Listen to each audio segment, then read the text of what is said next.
El que se enaltece será humillado y el que se humilla será enaltecido. Lucas 14:11. Se define al orgullo como estima propia exagerada que ciega a su poseedor a las debilidades y peligros y pavimenta el camino a su humillación y destrucción. Es una de las actitudes que más odia Dios. Proverbios 8:13. El orgullo arrogante contribuyó a la caída de las naciones de la antigüedad. Lucas 14:11, el versículo de memoria, era un dicho repetido por Jesús en varias formas. Mateo 18:4, 23:12 y Lucas 18:14.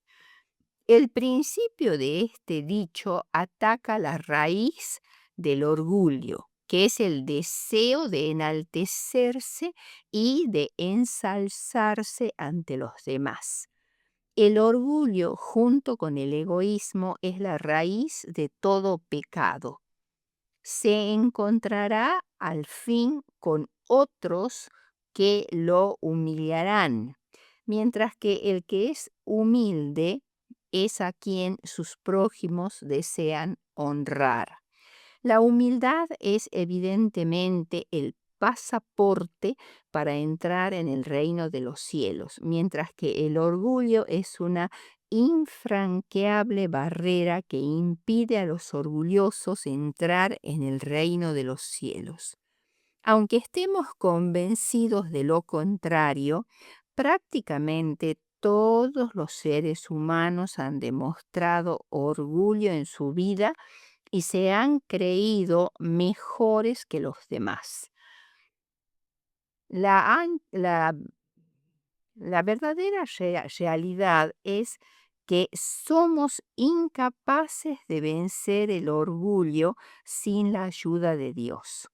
Por esta razón, en esta lección analizaremos el pecado del orgullo para comprender su mecanismo y tomar conciencia de su peligro. El primer punto que vamos a considerar es el orgullo de Lucifer. ¿Cómo caíste del cielo, oh lucero, hijo de la mañana? Cortado fuiste por tierra, tú que debilitabas a las naciones, tú que decías en tu corazón, subiré al cielo, en lo alto, junto a las estrellas de Dios levantaré mi trono, y en el monte del testimonio me sentaré a los lados del norte, sobre las alturas de las nubes subiré y seré semejante al Altísimo. Mas tú, derribado eres hasta el Seol, a los lados del abismo. Isaías 14:12 al 15. Este capítulo, que continúa la temática de Isaías 13, referente a la caída de Babilonia en manos de los medo-persas, daría como resultado la liberación y restauración del pueblo de Israel, al cual los babilonios habían tomado cautivo.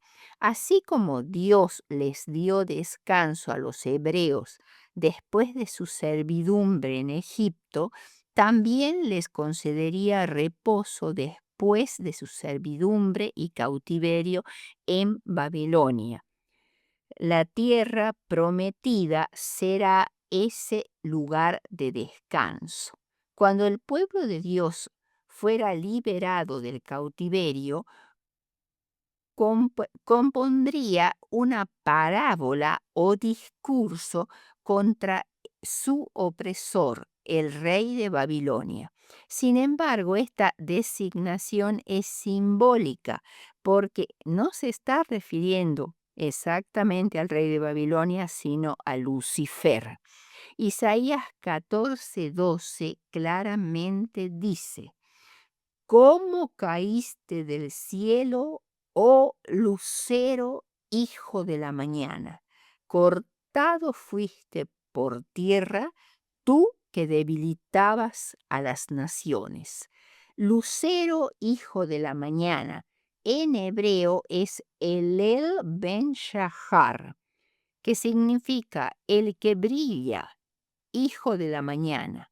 Este nombre era aplicado en los pueblos de idioma semítico al planeta Venus, el astro matinal, a causa de su brillo sin igual.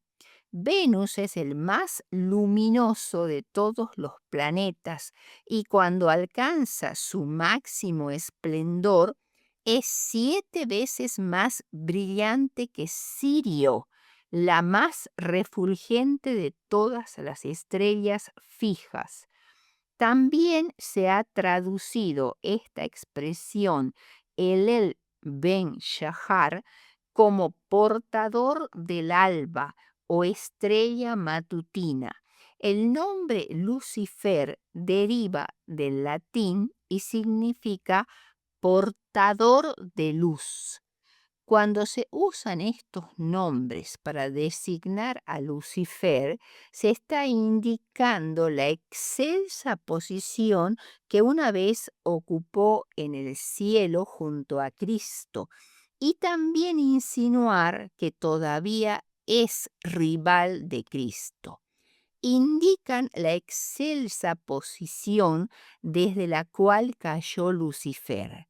Antes de la caída, Lucifer era el más poderoso del cielo después de Cristo y ejercía autoridad sobre toda la hueste angelical. Ezequiel 28, 12 al 19 agrega algunos interesantes detalles. En Ezequiel se identifica a Satanás con el rey de Tiro debido a su desmedido orgullo y arrogancia. Si no fuera por este pasaje de Ezequiel, no tendríamos ningún relato razonablemente completo del origen de la condición sin igual y de las causas de la caída del príncipe del mal. El príncipe de Tiro había imitado en forma notable a su verdadero líder, el diablo. A la luz del gran conflicto, Tiro, junto con todas las naciones paganas, estaban bajo el dominio de los principios de este gran caudillo rebelde y su influencia en la historia de estas naciones debía ser debidamente expuesta. Tú eras el sello de la perfección, lleno de sabiduría y acabado de hermosura. Lucifer estaba dotado de sabiduría, gloria y hermosura más que los otros ángeles. En Edén, en el huerto de Dios, estuviste. Ezequiel 28:13. El contexto muestra que Lucifer no había caído todavía, por tanto, Edén debe entenderse en su sentido más alto, la morada de Dios, como dice Patriarcas y Profetas en la página 13. Lucifer no había caído todavía. La creación de nuestra tierra, la ubicación de nuestros primeros padres en el Edén ocurrieron después de su caída. Patriarcas y Profetas 14 y Primeros Escritos 146. Las piedras preciosas que se mencionan aquí como adornando la vestimenta de Lucifer y se las enumera como cornerina, topacio, jaspe, crisólito, berilo y ónice, zafiro, carbunclo, esmeralda y oro. Estas piedras aparecen también en el pectoral del sumo sacerdote y se las menciona porque estas joyas exaltan la posición de quien después de Cristo era el personaje más digno de honor en el cielo. Además, Lucifer era el director de los coros del cielo, por lo cual se mencionan instrumentos musicales como tamboriles y flautas que estuvieron preparados para el día de su creación. Esto definitivamente refiere que Lucifer era un ser creado, inferior al Padre y al Hijo, en los cuales hay vida original, intrínseca, propia. A pesar de esto, Lucifer pretendió ser igual al Hijo. Cuando el Padre y el Hijo decidieron crear al hombre y Lucifer no fue consultado, este se puso celoso de Jesús. Cuando aspiró a tener el poder que solo le corresponde ejercer a Cristo, cayó de su excelsa posición y se convirtió en el diablo. Es incorrecto decir que Dios creó al diablo, porque Dios creó a un hermoso ángel, santo y sin mancha, pero éste se convirtió a sí mismo en el demonio. Ezequiel 28:14. Querubín grande cubridor o protector. La figura del querubín protector o cubridor por encima del propiciatorio en el tabernáculo judío ilustra la posición original de Satanás. Lucifer, el querubín cubridor o protector, estaba en la luz de la presencia de Dios. Era el más excelso de todos los seres creados y el más encumbrado en revelar los propósitos de Dios para el universo. Deseo a todas las gentes, página 706. En el santo monte de Dios estuviste. Esta figura representa la sede del gobierno de Dios, representando o representado por un monte. En medio de las piedras de fuego te paseabas. Con frecuencia se presenta a Dios como si estuviera rodeado de fuego y de brillo. Moisés y Aarón tuvieron visiones de Dios y señalan que vieron sus pies sobre un embaldosado de zafiro. Este era uno de los privilegios que Lucifer tenía originalmente. Pero todo esto duró hasta que se halló en ti maldad y multitud de tus contrataciones. Poco a poco Lucifer llegó a albergar el deseo de ensalzarse, aunque toda su gloria procedía de Dios.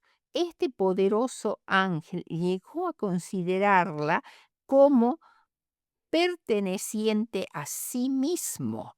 Descontento con el puesto que ocupaba, a pesar de ser el ángel que recibía más honores entre las huestes celestiales, se aventuró a codiciar el homenaje que solo debe darse al Creador. Trató de obtener para sí mismo el servicio y la lealtad de ellos, y codiciando la gloria con que el Padre Infinito había investido a su Hijo. Este príncipe de los ángeles aspiraba al poder que solo pertenecía a Cristo.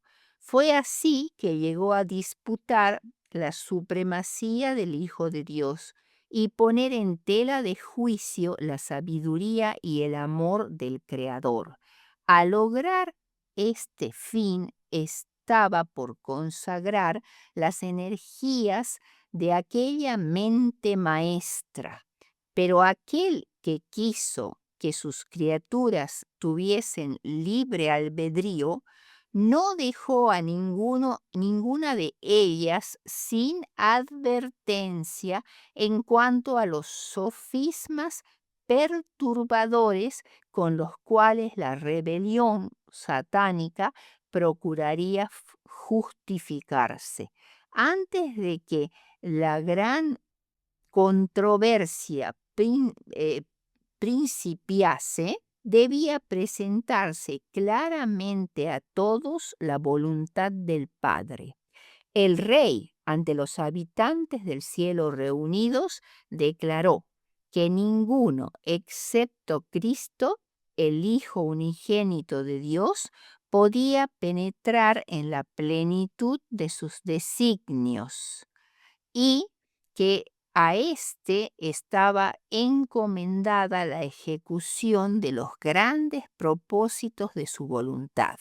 Los ángeles reconocieron gozosamente la supremacía de Cristo y se postraron ante él.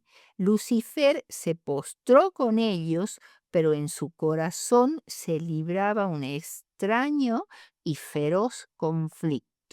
La verdad, la justicia y la lealtad luchaban contra los celos y la envidia.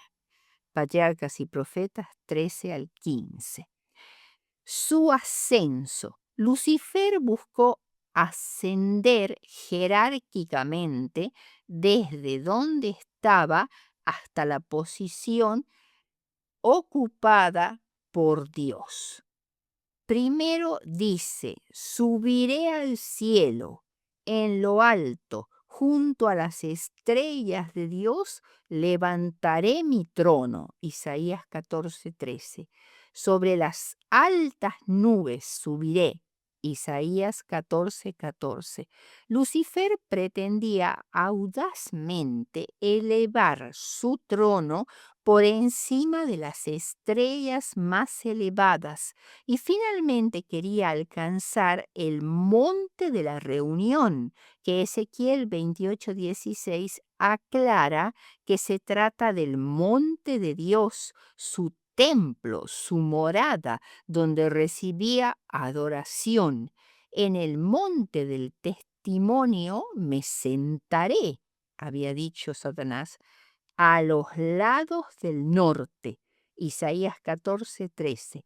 El rey de Babilonia era pagano y en la mitología pagana los dioses se congregaban en algún alto monte donde se decidían los asuntos de la tierra.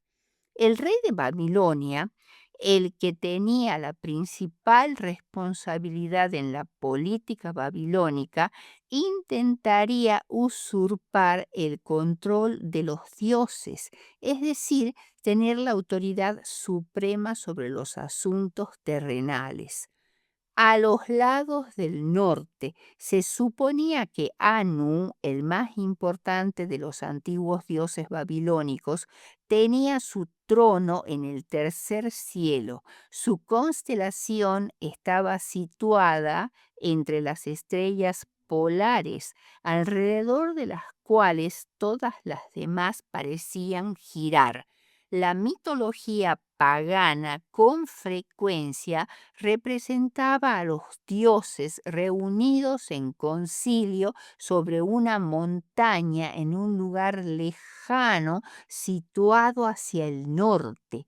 Algunos piensan que Isaías empleó esta figura para describir las jactanciosas pretensiones de Lucifer. El nombre Baal Zephón, que aparece en Éxodo 14:2, significa literalmente Baal del norte o Señor del norte.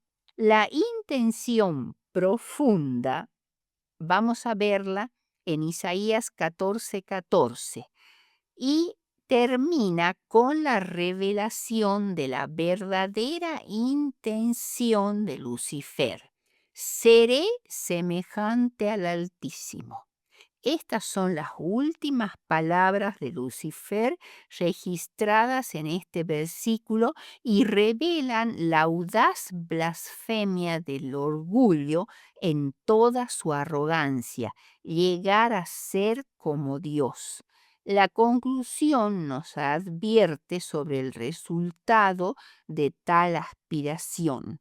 El orgullo que busca usurpar el lugar más alto del cielo, la sede de Dios mismo, hará que quien aspire a ello termine cuitado y miserable, pobre, ciego y desnudo, como dice Apocalipsis 3:17, en el más profundo abismo, Apocalipsis 14:15. Mas tú, derribado eres hasta el Seol, a los lados del abismo. Isaías 14:15. El tercer punto es el orgullo de Babel. Los hijos de Noé no se presentan en Génesis 10 de acuerdo a su edad, sino de acuerdo con su importancia relativa para los hebreos. Noé tuvo 3 hijos a la edad de 500 años antes que viniera el diluvio. No eran trillizos. Cam era el menor de los 3 hermanos. Jafet era el mayor y él que nació en el año 500 de Noé, y Sem era el segundo, y finalmente Cam el menor y el tercero. Génesis 5 registra 10 generaciones longevas antes del diluvio. Los descendientes de los hijos de Noé no se presentan en Génesis de acuerdo con su edad, sino según su importancia relativa para los hebreos. Sem significa nombre o fama. Cam significa calor y Jafet significa belleza o expansión. El nacimiento de Sem le aseguró a Noé fama. Hubo un lugar particularmente caluroso en el corazón de Noé para Cam, y en Jafet vio el crecimiento de su familia. Hay cierta previsión profética en sus nombres. Sem es el progenitor de Abraham y a través de él del Mesías. Cam, su naturaleza era ardiente, desenfrenada y sensual. Jafet, sus descendientes se esparcieron en varios continentes. La bendición de Dios sobre los sobrevivientes del diluvio resultó en una rápida multiplicación de la raza cuyo padre fue Cus. Cus habitó en la antigua Etiopía, llamada Nubia. Él vendría a ser parte de Egipto y parte de Sudán. Este Cus tuvo varios hijos, entre los cuales estaba Nimrod, quien fundó la primera ciudad-estado de Mesopotamia. De este Nimrod se dice que llegó a ser el primer poderoso de la tierra, es decir, una persona renombrada por sus hechos osados y audaces, y quizá también incluya el significado de tirano. Nimrod desafiaba a Dios con sus hechos. Sus poderosas hazañas lo hicieron famoso entre sus contemporáneos. Algunos identifican las leyendas babilónicas sobre Gilgamesh posiblemente refiriéndose a Nimrod. Génesis 10:10 dice que el comienzo de su reino fue Babel y aparece en el registro de las naciones como el autor del imperialismo. Bajo él, la sociedad pasó de la forma patriarcal a la monárquica. Fue el primer hombre considerado la cabeza de un reino. Babel o Babilonia fue el primer reino de Nimrod y se la llamó el portal de Dios y su dios babilónico. Otras ciudades fundadas por él fueron Erech, donde Nimrod o Gilgamesh había hecho sus primeras proezas; Akkad, la sede de los antiguos reyes Sargón y Naram-Sin, por lo cual los antiguos pobladores semíticos fueron llamados acadios. Calne, probablemente la misma Nippur, es la ciudad del dios Enlil o Calne, la ciudad más sagrada de la Baja Mesopotamia, y Sinar, que es Babilonia.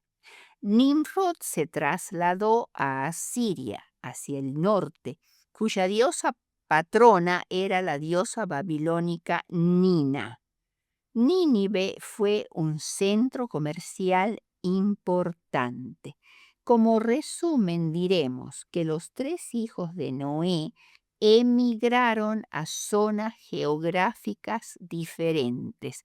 Los semitas se establecieron en el valle formado por el río Tigris y el río Éufrates y en la mayor parte de Arabia. Los jafetitas, o sea, los descendientes de Jafet, se dirigieron hacia el norte y se instalaron alrededor del Mar Negro y fueron hacia el oeste, llegando hasta España. Los camitas avanzaron hacia el sur y colonizaron la parte sur de Asia Menor, la costa de Siria y Palestina y la costa arábiga del Mar Rojo, y se establecieron especialmente en África. Génesis 13 afirma que existía en esta época de los descendientes de Noé un solo idioma que todos entendían y no había dialectos. Todos los seres humanos tenían la misma pronunciación y el mismo vocabulario. Esto era un poderoso estímulo para la unidad de pensamiento y de acción. Cuando salieron del arca, los hombres vivieron una vida nómade durante un tiempo después del diluvio.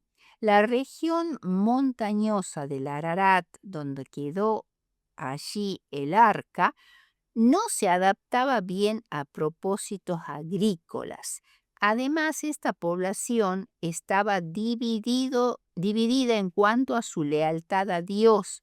Por eso los malos se separaron de los buenos. Los que desafiaban a Dios se alejaron de la comarca montañosa. Patriarcas y Profetas 112.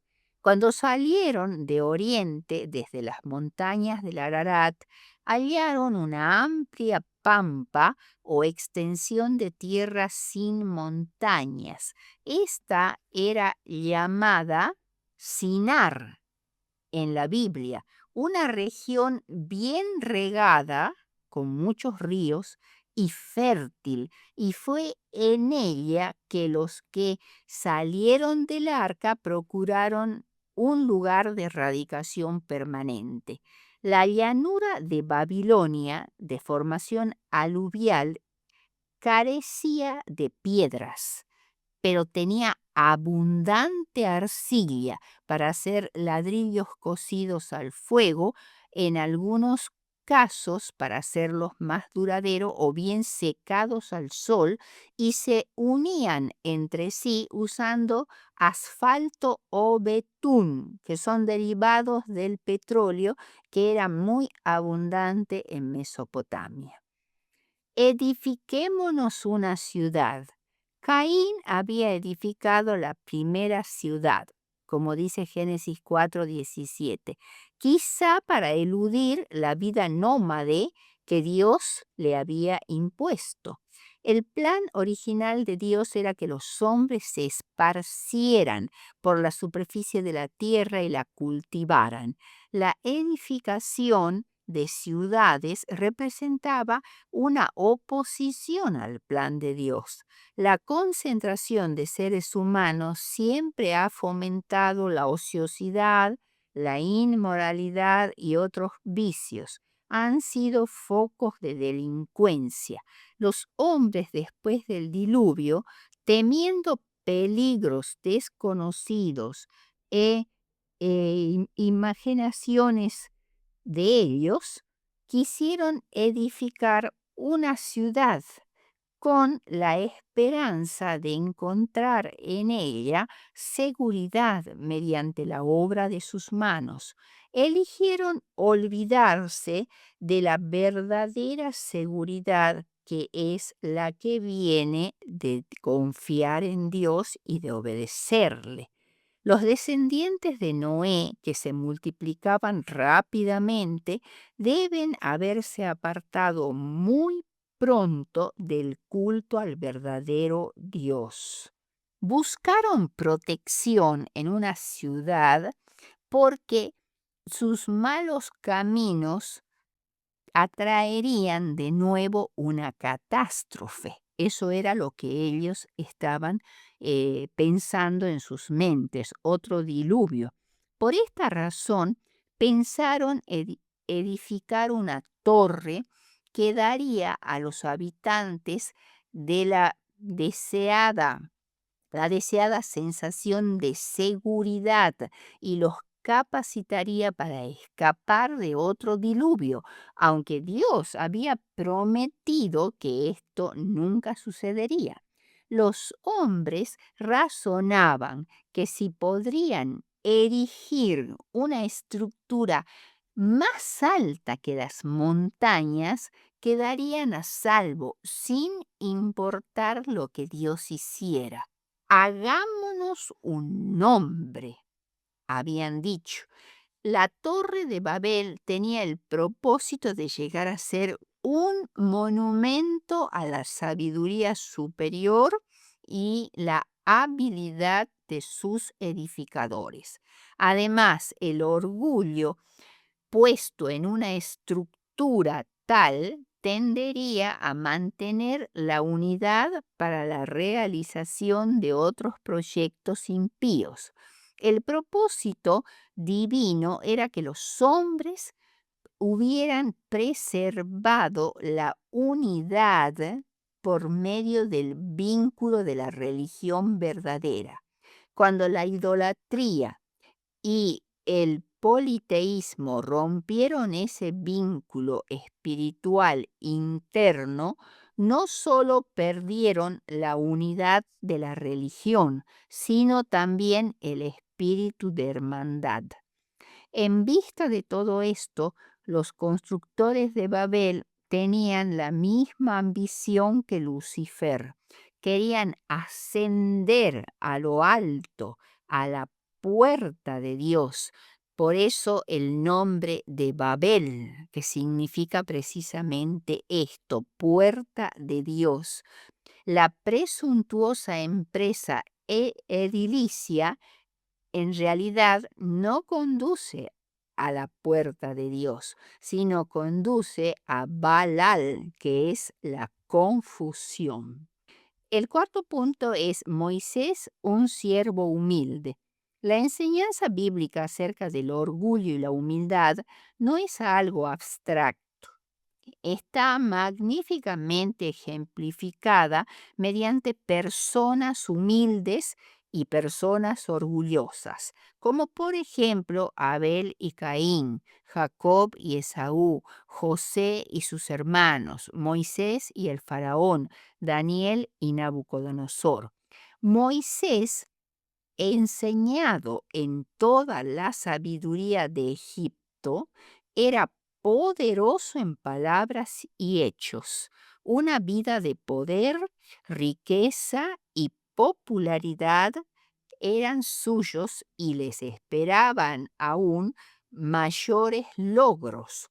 Moisés era impresionante como historiador, filósofo, general y legislador. Tenía al mundo al alcance de su mano. Sin embargo, tuvo la fuerza moral para rehusar las halagüeñas perspectivas de riqueza, grandeza y fama, escogiendo antes ser maltratado con el pueblo de Dios que gozar de los deleites temporales del pecado. Moisés y Faraón se enfrentaron al comienzo del libro del Éxodo. Moisés reacciona con dos preguntas. ¿Quién soy yo? Moisés se siente insignificante ante Dios e incapaz de cumplir la misión que se le ha encomendado. La segunda pregunta se refiere al propio Dios. Moisés quiere conocerlo, Éxodo 3:13, para poder entablar una relación con él. Faraón, por el contrario, reacciona, primero, negando su existencia.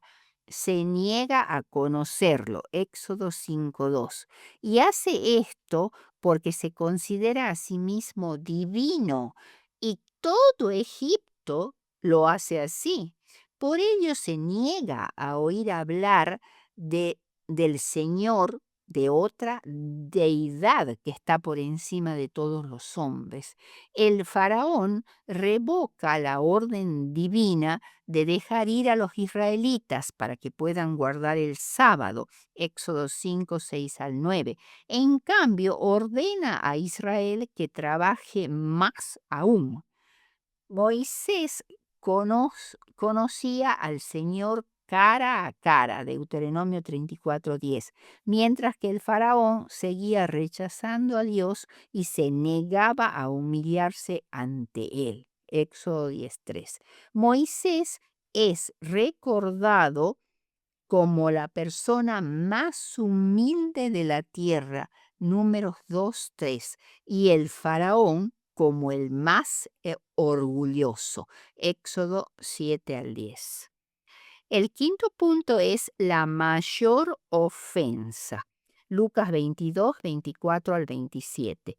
Hubo también entre ellos una disputa sobre quién de ellos sería el mayor. Pero él les dijo, los reyes de las naciones se enseñorean de ellas, y los que sobre ellas tienen autoridad son llamados bienhechores, mas no así vosotros, sino sea el mayor entre vosotros como el más joven, y el más joven como el que sirve. Durante la Santa Cena hubo un altercado o rivalidad, un espíritu combativo. Esta solapada tendencia a la discordia parece haber estado presente durante toda la cena pascual. El concepto equivocado que tenían los discípulos acerca de la naturaleza del reino de Cristo fue el que, como en ocasiones anteriores, dio lugar a la contienda en cuanto a la grandeza de unos frente a otros. Judas se había atribuido un lugar de honor a la izquierda de Jesús y Juan estaba a su derecha. Los discípulos estaban sentados en los puestos y categorías que ocuparían en el reino, que según ellos Cristo pronto establecería en la tierra. Entonces Jesús les dice algo totalmente opuesto a la costumbre del cercano oriente, donde los hermanos menores debían someterse a los hermanos mayores. Pero lo que Cristo decía era que el mayor debía someterse a los menores. El mayor debiera ser como el que sirve, dice. Y como ejemplo, presenta su propia experiencia de abnegado servicio para otros. El mismo espíritu que movió a Cristo a socorrer a la humanidad en sus necesidades físicas y espirituales debería motivar la vida de todos los que quisieran ser sus discípulos. En conclusión, no hay nada que ofenda tanto a Dios o que sea tan peligroso para el alma humana como el orgullo y la autosuficiencia. De todos los pecados es el más desesperante, el más incurable. Palabras de vida del Gran Maestro, página 119. Esto es algo muy serio. Nuestro orgullo es lo que más ofende a Dios y es un rasgo difícil de superar porque a menudo no percibimos su gravedad. En nuestro estado de suficiencia propia, decidimos no evaluarnos, pues seguramente el orgullo ocupa en nuestra vida la posición de un monarca. Necesitamos detenernos, evaluarnos y pedir a Dios que abra nuestros ojos para que podamos percibir nuestra verdadera condición. Sálvame a pesar de mi yo, mi débil y desemejante a Cristo yo. Palabras de vida del Gran Maestro, página 124.